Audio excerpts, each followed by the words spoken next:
I think we still need humor at a time like this. We're gonna get real in a second, but first let's laugh. And what better way to laugh than one of the best comedians in the country right now, President Donald Trump. Sure. And one thing, Secretary of State Pompeo is extremely busy, so if you have any question for him right now, could you do that? Because you know what I'd like to do? I'd like him to go back to the State Department, or as they call it, the Deep State Department, if you don't mind.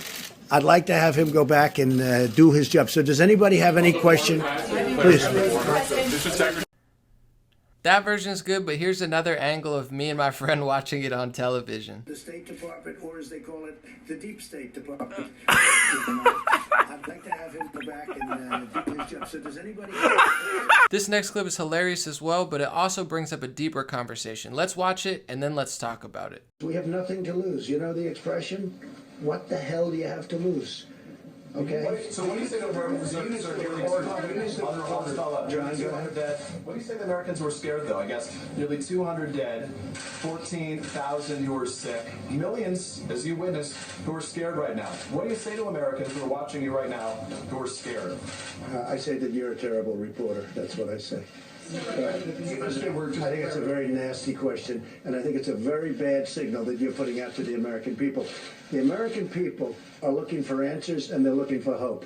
And you're doing sensationalism, and the same with NBC and Comcast. I don't call it Comcast, I call it Concast. Let me just, for whom you work, let me just say something.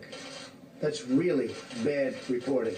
And you ought to get back to reporting instead of sensationalism. Let's see if it works. It might and it might not.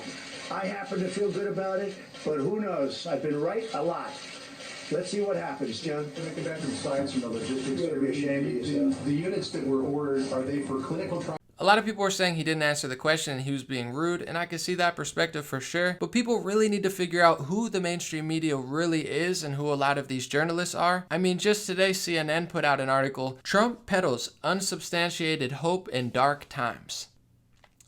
Trump peddles unsubstantiated hope. We need our hope to be substantiated by CNN, or else we can't believe in the president believing in us. I understand with having disagreements with him. I understand with having debates and conversations with other citizens and people. But you're talking about the president of the United States, the leader of our country. I would hope he has hope. He should have hope, and he should also be proactive doing things as well. That's literally his job. If he was just like, oh, wrap it up, it's the end of the world, like CNN and MSNBC said, game over, guys, let's just sit inside, it's end of humanity. Is that what you want? Because that's not what I want for my president. I watched the press conference. I looked at what he said. He had hope in the medicine. He said it might not work, but it might work. I have a good feeling about it. We'll get over this. From someone who was critical of his first few press conferences, it seems like his task force team really got it together over the last couple of days, and it keeps getting better and better and better. One of the most brilliant things he did was live streamed his calls with governors around the country. That's a really smart idea. It's transparent, and you get to hear from all the governors around the country saying what's wrong and what's going on in their communities. I thought that was really smart. It's definitely refreshing to me that he talks to people every single day rather than a lot of these candidates who run against him who hide from the press for 30 days, 60 days, you never hear from them. That's definitely not what I want in my president. Doom and gloom and fear. But that's what the media is. They want fear, fear, fear, fear, fear. No matter how bad this virus is or not, I've been telling my audience, be prepared, don't be scared. Or don't be scared, be prepared. These people feed off of fear and lies and division, and it's disgusting, especially at a time like now. We need our scientists, our politicians, our leaders, our journalists to do the best job that they could possibly do and try to figure out where this really originated and how long it's been around, what we're gonna do about it, the best way to solve it, but not crash the economy and hurt small businesses. This is when we need these people, and they're trying to push this narrative on most of these mainstream media sources that it's racist to say that the virus started in China or it's a Chinese virus. MERS is another form of coronavirus, which stands for Middle East Respiratory Syndrome. There's dozens of diseases and viruses that are named after where they originated. And this isn't the time for identity politics. You even have the Chinese government and their institutions and media playing along to Democratic Party identity politics, because everybody knows, foreign and domestic, that the easiest way to manipulate the country is to just use the Democratic Party identity politics. Race, religion, gender, everything's racist. You can't even talk about a virus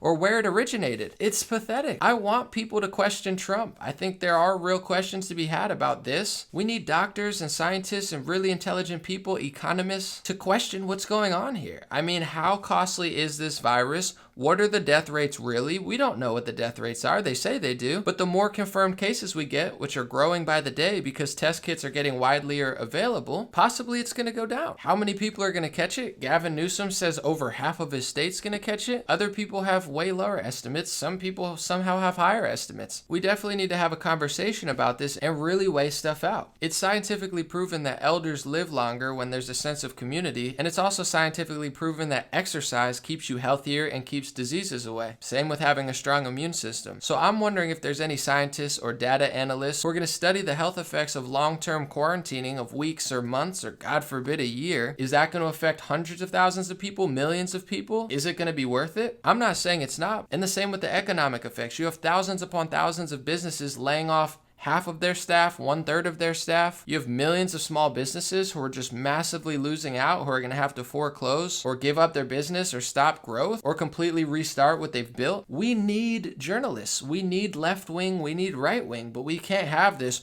God forbid Trump has hope, or just fear, fear, fear, fear, fear. Everybody be scared. Everybody be scared.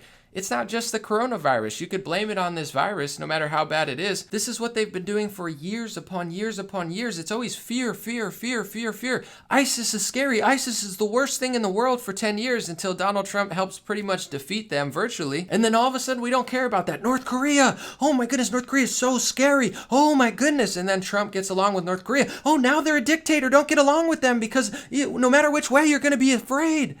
This is what the media does, and it's just obnoxious. So we can tackle this with hope. We could tackle this with love and truth and optimism. I don't want a president, and I don't think anybody should want a president that has no hope for the country. At that point, they're unfit for their job. And what's even more disgusting about this stuff is you had liberals like Bill Maher say he wanted the economy to crash. Can I ask about the economy? Because this economy is going pretty well. We have to, what? Why is that funny? It is going well for now. For now, right. That's my, thank you. That's my question. Is like, I feel like the bottom has to fall out at some point. And by the way, I'm hoping for it because I think one way you get rid of Trump is a crashing economy. Yeah. So please bring on the recession. Yeah. Sorry if that hurts people, but it's either root for a recession or you lose your democracy. Trump is doing everything. I wonder if Bill Maher's happy with himself. I want the economy to crash so Trump loses. Ha ha ha. Man, that feels so good. How do you feel, Bill Maher? This is what you wished for months or years ago. Small businesses being destroyed, millions of people being laid off, people not getting work. Are you happy just to beat Trump? No hope, all fear, Democratic Party 2020, is that the new thing? Just lie, lie, lie, use race, religion, and gender, and then go on podcasts and actually be honest? I saw Bill Maher on the Joe Rogan podcast. He's like a totally different person. He was a super rational, sane person, and on his show, he plays this little skeevy, crash the economy, yeah, Trump's so bad, Russia, Ukraine. It's pathetic. How much do these people hate our country and hate our people? You really have to ask yourself. So overall, I wanted to start it with something funny to laugh at the deep state thing and the Concast. You know, that was pretty funny, Concast. But then tie it in with some real stuff to say we're going to need all hands on deck in order to bring back the economy and bring back businesses and bring back jobs. We can't have half the country who hate our people, hate our president, and nonstop bring race, religion, gender, everything's racist, everything's sexist, identity politics into everything. Let me know your thoughts in the comment section. Thank you for listening. Thank you for watching. Have a beautiful day. I hope you like my shirt. I enjoy it very thoroughly. Shout out to my man Keith who gave this to me. Cool Keith, aka Pastor Keith. I'll be back with more videos, and I hope that you stay safe and well fed and well prepared. God bless you guys.